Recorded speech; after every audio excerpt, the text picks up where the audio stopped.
우리 군이 추진하고 있는 경항공모함 사업이 방향을 틀 가능성이 높아졌다. 항공모함에서 운용할 함재기를 KF-21 기반으로 국내 개발할 수 있다는 연구 결과가 나옴에 따라 중형 항공모함으로의 변화가 힘을 받는 모양새다.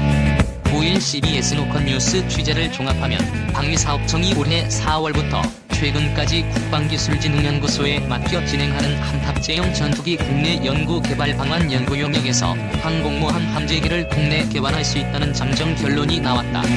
엄동한 청장도 이날 해당 사항을 보고받았지만 방사청은 관련 질문에 보완해야 할 사항이 있어 아직 결론이 확정되지 않았다고 밝혔다.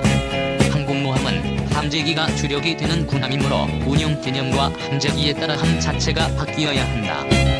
수직의 착륙 전투기를 탑재한 경항공모함에서 중형 항공모함으로 변화할 가능성이 높아졌는데 장점도 많지만 넘어야 할 산도 만만치 않아 하문이 예상된다. 지난 2020년 12월 합동참모회의에서 소요가 결정된 경항공모함 사업은 아직 그 실체를 제대로 드러내지 못한 채 표류하고 있다. 지난해 국회에서 기본설계 예산 72억 원이 통과됐지만 정작 기본설계 입찰 공고조차 아직 나오지 않았다. 윤석열 정부 들어 군 당국은 함재기를 국내 개발할 수 있는 가능성에 대해 연구 용역을 진행해야 기본 설계를 할 수 있다는 입장을 표명했는데 취재 결과 바로 그 용역에서 최근 개발 가능이라는 결론이 나왔다. 항공모함 함재기 이착함 방식은 크게 CATOBAR, STOBAR, STOVL 세 가지로 나뉜다. CATOBAR은 강한 힘으로 함재기를 바다로 날려보내는 캐터펄트로 이함하고 전투기에 달린 어레스팅 기어를 항공모함 와이어에 걸어 착함하는 방식으로 미국의 니미츠급과 프랑스의 샤를 드골급 등에서 쓰인다. STOBAR은 캐터펄트 없이 스키점프대에서 단거리 활주를 해 이함하고 어레스팅 기어로 착함하는 방식으로 러시아의 어드미럴 쿠즈네 초프급과 중국의 001형, 002형 등에서 쓰이는 방식이다. 수직의 착륙 전투기를 운영한다면 단거리 이륙해 이함하고 수직으로 착함하는 STOVL 방식을 사용할 수도 있다. 미 해군에서 F-35B를 탑재해 경항공모함으로 쓰이는 와스프급 또는 아메리카급 강습 상륙함이 이 방식을 사용한다. 영국의 퀸 엘리자베스급도 F-35B를 운용하는데 스키점프대가 있는 함정에서 STOVL 방식으로 운용한다. 크기도 경합의 수량 6만 5천 톤 정도로 큰 편이다.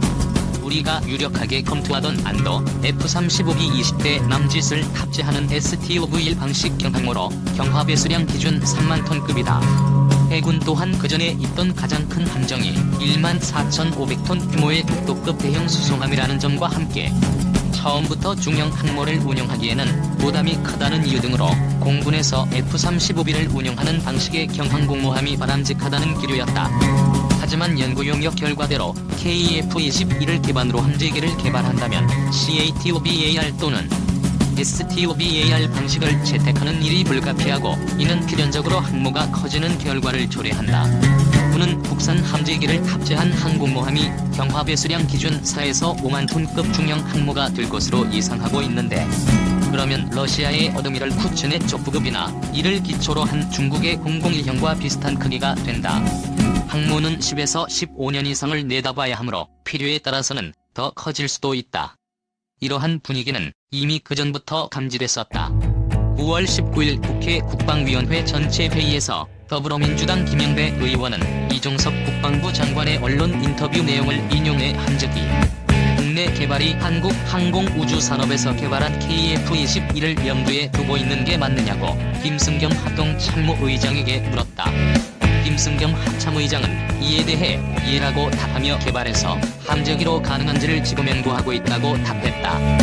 이어 KF-21은 수직이 착륙이 안 되는 기종으로 알고 있는데 그렇다면 경항모가 아니고 중형 항모로 추진한다고 보면 되느냐고 김영배 의원이 재차 묻자 아무래도 전반적인 운영 시스템 구조가 변경돼야 하기 때문에 그렇게 돼야 한다고 답했다. 김영배 의원이 다시 만약 KF-21을 함재기로 선택한다고 하면 경항모가 아니고 중형 항모를 추진한다. 이렇게 결론이 나. 김승겸 의장은 그것 또한 같이 검토가 필요한 사항인데 현재 사이즈로는 수직의 착륙기 이외에는 제한된다고 말했다. 현재 사이즈란 기존에 해군이 추진하던 경하 배수량 기준 3만 톤급 경항공모함을 뜻한다. 다만 이 답변에 대해 김승겸 의장은 회의 말미에 발언을 요청해 국내 개발 함재기와 관련해 설명을 드리는 가운데 중형 항모로 갈 수 있다는 부분은 오해의 소지가 있을 것 같다며 연구 용역 결과로 항모의 변경사항이 결정되는 것이므로 김승겸 의장이 언급한 바로 그 연구 용역이 KF-21을 기반으로 한 함재기 국내 개발로 결론 지어졌으므로 이는 중형 항모로의 변경 가능성이 가시화됐음을 뜻한다. 확정적으로 지금 말씀드릴 수 없다고 정정했다. 다만 연구의 최종 결론을 정하는 것뿐만 아니라 지난해 2월 방위사업추진위원회에서 결정된 경항공모함 사업 추진 기본 전략 변경 등 많은 과정들이 아직 남아있기에 확정된 것은 아니다. F-35B는 미군이 이미 사용하는 만큼 장점도 많지만 단점도 많기 때문이다. 연구 용역 결론도 나름대로 타당성은 있다. 먼저 가장 잘 알려진 문제점으로 수직의 착륙 전투기라는 특성상 무장과 연료 탑재량이 적으며 기술적으로 개발과 정비 등이 까다롭다는 문제가 있다. F-35는 처음부터 A형과 B형 그리고 C형이 함께 개발됐는데 개발 기간을 늦춘 주범이 바로 B형이다. 물론 수직의 착륙 전투기 특성상 임무를 끝낸 전투기가 금방 착함하고 연료와 무장을 보급받아 다시 날아갈 수 있다는 장점은 있다. 이를 전문용어로는 소티 생성률이 높다고 한다. F-35B는 미국의 최신의 기체인 만큼 우리가 보안상 제약을 받는 부분도 많다. 대표적인 예로 일본과 호주에서만 창정비가 가능하다는 점을 들 수 있다.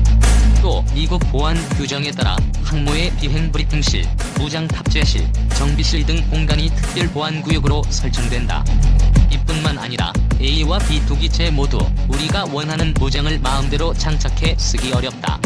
전투기에 새로운 무장을 달고 운용하기 위해서는 인티그레이션이라고 불리는 통합 과정이 필요하다. 컴퓨터로 비유하면 본체 안에 하드웨어를 새로 바꿔달고 거기에 맞는 드라이버를 장착하는 일이다. 그런데 F-35는 미국 기체이며 보안 규정도 엄격한 만큼 외국에서 사오든 자체 개발하든 우리가 필요한 무장을 원활하게 장착해서 쓰기 어렵다. KF-21을 기반으로 한 함재기, 즉 KF-21을 개발한다면 이런 제약은 없어진다. F-35가 성능 좋은 스텔스 전투기이긴 하지만 국내 개발 함재기를 원하는 목소리가 있는 것도 무리는 아니다. 더욱이 F-35B엔 공대함 공격 능력이 없는데 지난 9월 대한민국 방위산업전에서 카이가 공개한 KF-21N 모형엔 국방과학연구소가 개발하는 초음속 공대함 미사일 모형도 함께 장착돼 있었다. KF-21N이 실제 개발되면 해상 전투를 주목적으로 하는 전투기이기 때문에 적극적으로 정착을 추진할 전망이다. KF-21N은 KF-21과 비교해 몇 가지 부분이 바뀔 것으로 예상되는데 먼저 착함할 때 저속 비행이 필요한 관계로 주날개 면적이 20, 꼬리날개 면적이 30% 늘어난다. 항공모함이 CATOBAR 방식이 된다면 미국의 최신의 전기식 캐터펄트를 이용할 수 있게 랜딩 기어도 보강해야 한다. 이에 따라 연료 탑재량도 1600파운드 정도 증가한다. 사실 이미 전투기를 개발하고 있으니 차제의 함재기도 같이 만들면 여러모로 효율적인 것은 사실이다. 개발 기간은 6에서 7년으로 예상된다. 실제로 프랑스의 라팔 전투기는 해군형과 공군형이 함께 개발됐고 현재 샤를 드골급 항모에서 함재기로 쓰이고 있다. 넘어야 할 산 한두 개 아닌데 제대로 갈 수 있을까? 문제는 중형 항모의 전력화에 넘어야 할 산이 많다는 점이다. 경항모조차 가격 대성능비 논쟁이 벌어지고 있는 마당에 중형 항모도 이런 논쟁에서 자유롭지 못하다. 먼저 보다 큰 배를 건조해야 하므로 비용이 많이 들어간다. 전력 도입은 전략적 필요성을 기반으로 하므로 중형 항모가 필요한 전략적 이유가 무엇인지 정교한 논리를 만들어야 여론과 국회 등을 납득시킬 수 있다. 물론 이왕 항모를 건조할 테면 중형 항모가 낫다는 목소리도 꽤 있었지만 운용 난이도가 만만치 않은 탓에 쉬운 선택지가 아니다. 군은 F-35B든 KF-21N이든 함은 해군에서 운용하고 전투기는 공군에서 운용하는 방향으로 사업을 추진하고 있다. 그런데 CATOBAR과 STOBAR 방식 항모에서 운용되는 함재기는 기존의 공군 전투기들에 비해 착함 난이도가 높고 운용 개념도 상당 부분 다르다는 특징이 있다. 이를 위해서는 KF-21N을 운용하는 공군 조종사들이 기존 통상 이착륙 외에도 추가적인 훈련을 받아야 할 필요가 있다. 때문에 조종사를 해군에 뺏긴다고 인식하는 공군의 반발 역시 예상된다. 영국의 사례를 보면 항모를 오랫동안 운용해왔음에도 불구하고 현재는 함재기로 F-35B만을 도입해 운용하고 있다. 수직 착륙은 난이도가 높지는 않다. 다만 이는 퀸 엘리자베스급 건조 당시 F-35C 탑재도 검토됐다가 예산 문제 등으로 무산된 결과라는 점도 감안해야 한다. 해군 내부에선 중형 항모를 운용하게 되면 좋긴 하지만 운용 개념이 기존 경항공모함과 전혀 다르게 바뀌게 된다며 처음부터 준비를 다시 해야 하니 당혹스러워하는 기류도 감지된다. CATOBAR 방식을 택한다면 함의 추진력과 함께 전기식이든 증기식이든 캐터펄트가 잡아먹는 막대한 출력도 감당할 수 있어야 한다. 아예 현실적으로 무리라며 반대하는 의견도 존재한다. 증기식 캐터펄트를 쓰는 미국의 니미츠급과 프랑스의 샤를 드골급은 이 문제를 원자력 추진으로 해결했고, 중국의 003형은 재래식 추진의 전기식 캐터펄트를 장착하는 방식을 썼다. 한미 원자력 협정 13조는 우리가 미국에서 이전받은 원자력 기술에 대해 어떠한 군사적 목적을 서도 이용되지 아니한다고 규정하고 있으므로 원자력 추진 방식을 따라서 협정이 개정되지 않는다면 재래식 추진 방식에 전기식 캐터펄트를 장착하는 쪽이 바람직하다. 다행히 미국의 EMALS는 우방국에 판매가 가능하지만 어떻게 해야 재래식 추진으로도 전력을 안정적으로 공급할지 난이도 높은 기술적 연구가 필요하다. 이 모든 어려움에도 불구하고 중형 항공모함은 전투기 이외에도 공중조기경보통 제기 등 우리가 운용할 수 있는 전력의 폭이 넓어진다는 찬성론도 만만찮다. 그렇게 되면 항공모함을 통해 전면전이나 국지전 이외에도 한국이 인도태평양 지역에서 좀 더 많은 역할을 맡을 수 있고 동맹과 파트너 국가들까지 통합하는 미국 국방전략의 핵심 개념인 통합억제에도 부합한다는 맥락의 얘기다.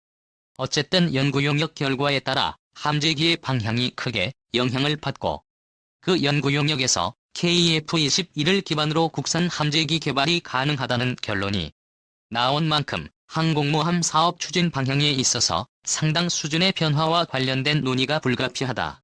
이에 따른 논쟁 역시 계속될 전망이다.